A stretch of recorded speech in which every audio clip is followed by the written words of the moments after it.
ও না এখনো পর্যন্ত বোধহয় ওকে পুতুল ভাবে, তাই জন্য ও না এরকম করে টিপে, আমি বললাম না। ঢালিউড মেগাস্টার শাকিব খানের বহুল আলোচিত cinema Prince once upon A time in Dhaka পুরো দেশ জুড়ে একজোটে মুক্তি পেয়েছে ঈদ উল ফিতরে। দর্শক, শাকিব খানের প্রিন্স সিনেমার মধ্যে একটি গান রয়েছে জ্বালা জ্বালা, যা নিয়ে দর্শকদের মধ্যে তৈরি হয়েছে নতুন করে সমালোচনার ঝড়। ওপার বাংলার জনপ্রিয় অভিনেত্রী কোয়েল মল্লিক রীতিমতো রেগে মেগে আগুন হয়ে গেছেন শাকিব খানের প্রিন্সের এই জ্বালা জ্বালা গান দেখে।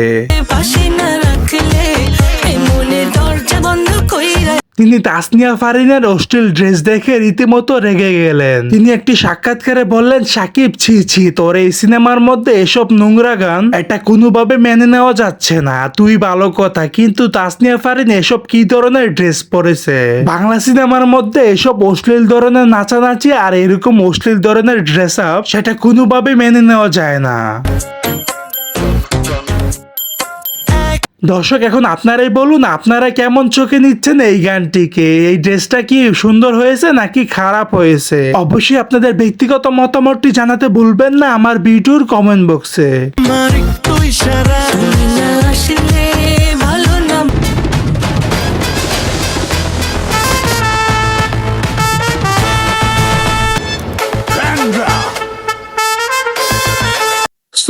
দর্শক, আজকের এই ভিডিওটি এই পর্যন্তই। যদি ভিডিওটি ভালো লেগে থাকে তাহলে ভিডিওতে একটি লাইক, একটি কমেন্ট আর অবশ্যই চ্যানেলটি সাবস্ক্রাইব করতে ভুলবেন না।